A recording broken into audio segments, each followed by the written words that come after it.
not an expert, but my goal was to explore how do we define and make meaningful work practical. And I just wanted to invite folks along on the journey as I explored that. Tim Olaore, I have been watching and listening to your podcast, Mr. Meaningful Work, which is going out, and you recently interviewed Kate from Lately. So that also caught my eye. Tell us about your show.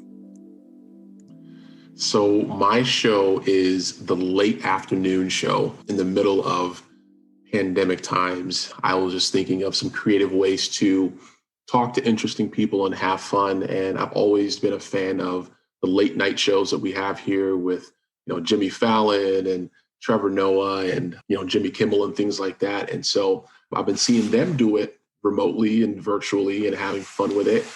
But what I haven't seen in podcasts with professionals and stuff is, them actually just having fun. Like I always just like to have fun. It's cool to see an interesting person, a big name person on a podcast, but we hear them all the time. So I was like, if I can have a different approach, like a late night show where we play a game, we have fun, we have audience engagement, that would be a different take on it. So I created the late afternoon show, which was just my attempt to talk to smart people and get their definitions on the idea of meaningful work. And so we get folks on the show. I do some corny jokes at the beginning. So I have somebody help me put some jokes together about current events and, politics and things like that. And so I tell some jokes, get the audience warmed up, and then we have the guests come on. We have them introduce themselves, and then we play a game with the live audience that's streaming. And so when you saw, we were talking to Kate and we played charades. And so having her act, on the screen was really cool. Yeah. We had previous guests do two truths and a lie, Pictionary. I mean, we had somebody draw and have folks do it. So just a fun little time. And then we talk about what they're doing and what their goals are. I noticed that because on LinkedIn, it had a comment about someone saying, is she really supposed to be doing that? So now running a podcast, but you're doing live streams. So it's interesting in having a conversation with you. It's quite a different strategy to the one that I've been taking, a much more friendly, much more fun, I think, a much more lively one. It's not your regular job though, Tim. Is it? What do you do for a living, and why did you get involved in this idea of meaningful work? Yeah. So what I currently do is I work in leadership development at a large healthcare system out on the West Coast in the United States. So part of the leadership development organization, I lead leadership residency program, which is folks coming out of college into healthcare and being trained to enter into leadership positions. So it's a 2-year program. And I also lead the internship. So for students, college students that are in their sophomore, junior years, that are spending a summer with us and hopefully coming back into our program as we build our pipeline of leaders. So that's my day job. But I've taken such a wild journey to land here in different things, from entrepreneurship to gig work to at some point I was actually working for my wife. So I wouldn't want to comment. It was interesting. She's a lovely lady. I'm sure she's a lovely lady. Best boss. Yeah, mine too. Yeah. And so it was just that journey of different things and me finding out what I really love to do, right? Because I would leave jobs or take jobs based on what I felt was energizing or what I felt was boring and things like that. And so at the top of last year, because I like creating video content, I like the creative outlet that gives, I wanted to focus on how do folks find out what it is that they're excited about in the job or the work that they're doing. And so meaningful work is a term that's been thrown out so much, but didn't really have a lot of practical application. It's kind of like this nebulous idea. And so my goal was to explore. I'm not an expert, but my goal was to explore how do we define and make meaningful work practical. And I just wanted to invite folks along on the journey as I explored that. And so that's where Mr. Meaningful Work came, which I do alongside creating executives for healthcare. Tim Olaore, and I think I pronounced that just about okay. Tim Olaore, is that how I pronounce it? Yeah. Okay. That is good. Perfect, because we English are not famous for our languages and our pronunciation. So just your accents are the best. That's yeah. Well, that came for free, luckily, with the passport. So Tim, wonderful. Nice. So this idea of people coming on the journey with you, it's a new way, I think, of treating the podcast, because many people, including me, right, I kind of have this idea with the Speak PR methodology that I've got a skill set that I can share with people. But what I really like about your approach is that you're really reaching out to get people to share with you more. Can you tell us from a practical point of view how you're growing the audience for the Meaningful Work show? Because that's one of the main challenges, isn't it? The concept is lovely. Yeah. Getting people to listen, who I'm sure once they've listened will love it. How are you solving that problem? Yeah. And I think I'm still in the process of figuring it out and learning and just kind of experimenting. The idea came from, I like meeting people, and I feel like I have the ability to engage and have interviews and conversations. I did sales for a long time. So the ability to just connect with somebody cold and find something that we're connected on and then have a meaningful conversation is a skill that I've been able to practice over the years. And so what I started off with was just inviting my friends, like folks that I knew that had some level of influence, whether they're a micro influencer or a major influencer, and hopping on Instagram Live just to have a conversation. But I also wanted to see what folks were saying at the same time. And so that was the original idea, is to talk to people, and you kind of get two channels of feedback: the person that you're talking to who's helping you learn, and the people that are watching and contributing in the comments or what have you. And so that was a great way to engage with the audience while engaging with the guest. And so I just kind of stuck to that model of a live interview, so you can get live interactions and answer questions and add value in the moment, as opposed to, I think, the traditional way of, a podcast. You record it, you send it out, and then people can download it or send emails or send comments kind of after the fact. And so I wanted to kind of capture that live feedback loop. And so we just continued to build that with Instagram, and then we moved it over to LinkedIn, and then we're able to multi-stream for not just LinkedIn, but to Facebook and to YouTube Live as well. So we can get multiple feedback inputs. And then if folks can't catch it live, they can still watch it later and then add their comments or add their feedback, later. So my biggest thing was just, how do I engage and get feedback from the audience as quickly as possible? That's really nice, Tim. So are you saying that one can stream to LinkedIn and Facebook and YouTube simultaneously? Yeah. So there's a lot of different platforms. The platform that I use is StreamYard. Has an icon of a little duck or a goose or something like that. So I use StreamYard, and you can multicast or multi-stream to LinkedIn, Facebook, and YouTube. And there's a number of other multi-stream platforms that are out there. But I think for me, it helps capture folks with a wide range. Yeah. Right. Yeah. Because Zoom, we can do live stream to Facebook, to Workplace, and YouTube, or a live custom streaming service. So using StreamYard, and then you record presumably just to the one camera, and that is connecting to your different platforms. Is that right? Automatically? Yeah.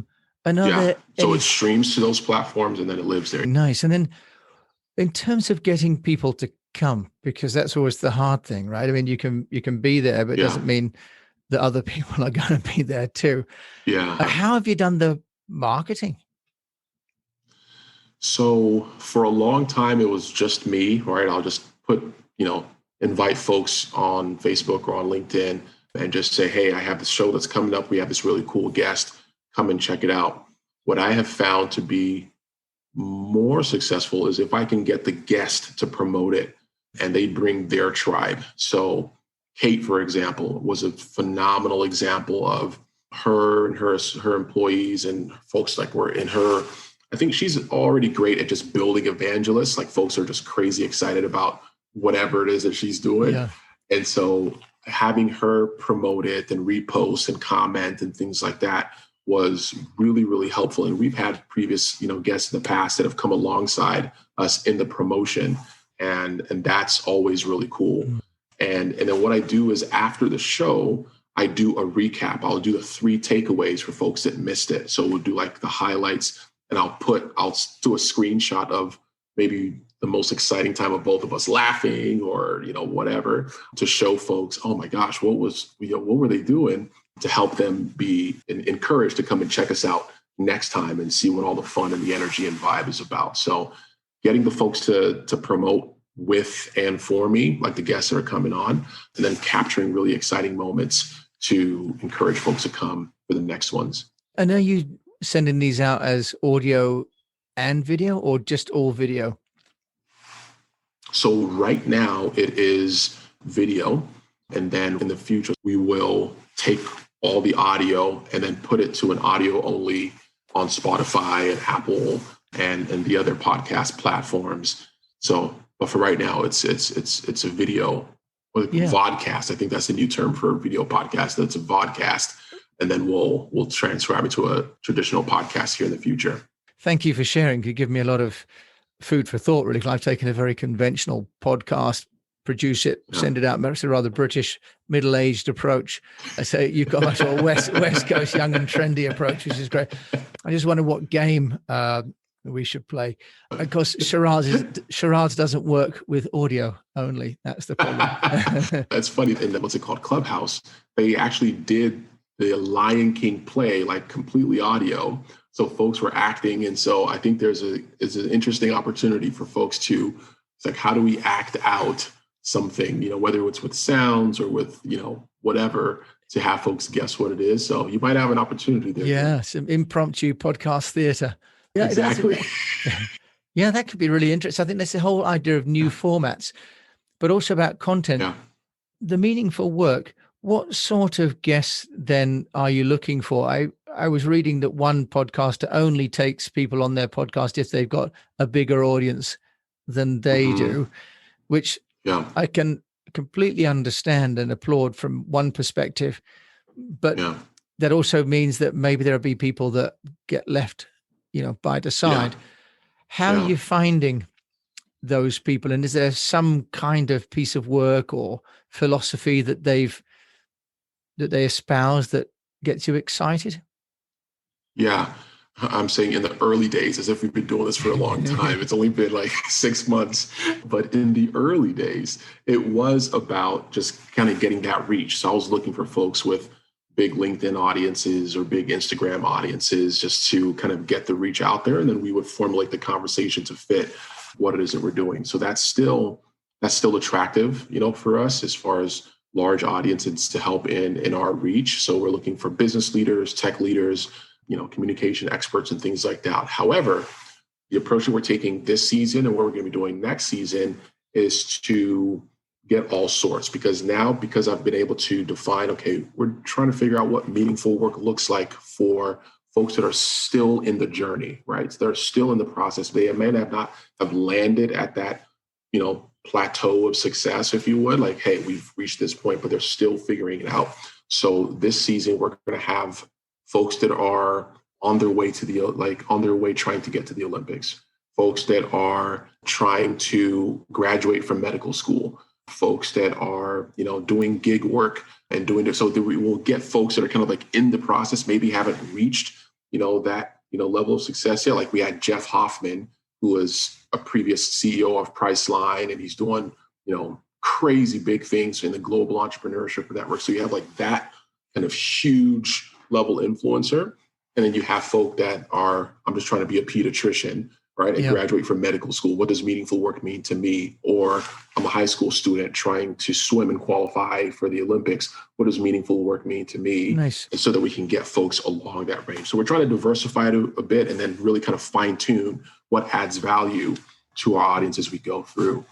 Tim, that's amazing. I really love as well that you're making an inclusive platform, from big and small, and makes it accessible too, doesn't it, really?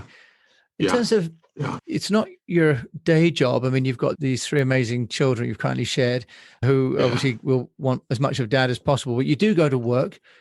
How has the company that you work for viewed the podcast? Have they been receptive, or do they say, your meaningful work is with us in the daytime?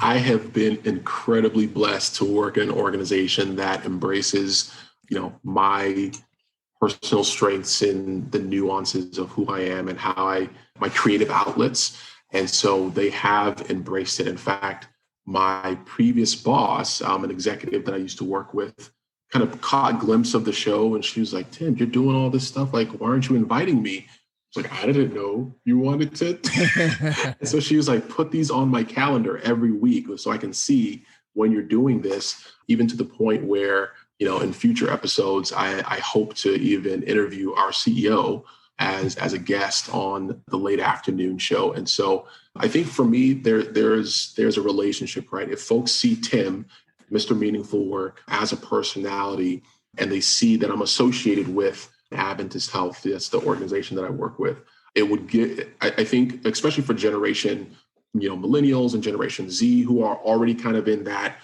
gig mindset, entrepreneur, trying to do their own thing, and they see, hey, Tim can work for this organization and he can, build his personal brand. What type of environment do they have in there that is supportive of this, that's empowering of this, and it just makes it easier. I know for me, it makes it easier to recruit, because if I go to a school, I'm not anywhere type to famous, but I could go to a school and folks like, oh, Mr. Meaningful Work, like I saw you on LinkedIn and this and this and that, and just kind of helps in attracting talent to the organization, and just paints the culture of the organization in a very good light. And I think my organization appreciates that, and they support it. Tim, if there's one last comment, if you had to define what is meaningful work, what would meaningful work be for you, Tim Olaore? So for me, I've gotten a lot of definitions over the last, little bit. The definition that I've liked the most, and I feel like I've been running with for at least the last month or so, is the one that I got from Jeff Hoffman, previous CEO of Priceline. He said, meaningful work is work that is impactful and fulfilling. So you have like that internal fulfillment. Hey, I'm doing something that makes me excited, but there's also external impact. The world is being, benefited as a result of that. So for me, meaningful work is any activity that I'm doing that energizes me, but also adds value to my community in some way. It doesn't have to be huge. It can even be marginal as we're kind of progressing. So impactful and fulfilling for me is the definition of meaningful work. Mr. Meaningful Work, where can people find out more about you? My website, mrmeaningfulwork.com, is the easiest place. And I'm on LinkedIn. Just search for Tim Olaore.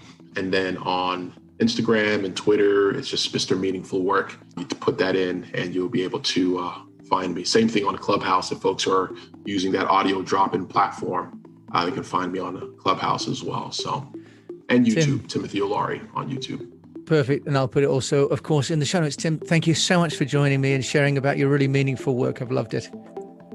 I appreciate it, James. Thanks for the opportunity. This was fun. It's a lot of fun. So you've been listening to the Speak PR program, where we try and share tools and tips and introduce you to people that are making a difference and using communications to make things better. So until we meet again, I wish you the best of health, a profitable business, and that if you're working, I pray for you that it's meaningful work that you're enjoying during lockdown. Thank you so much for listening.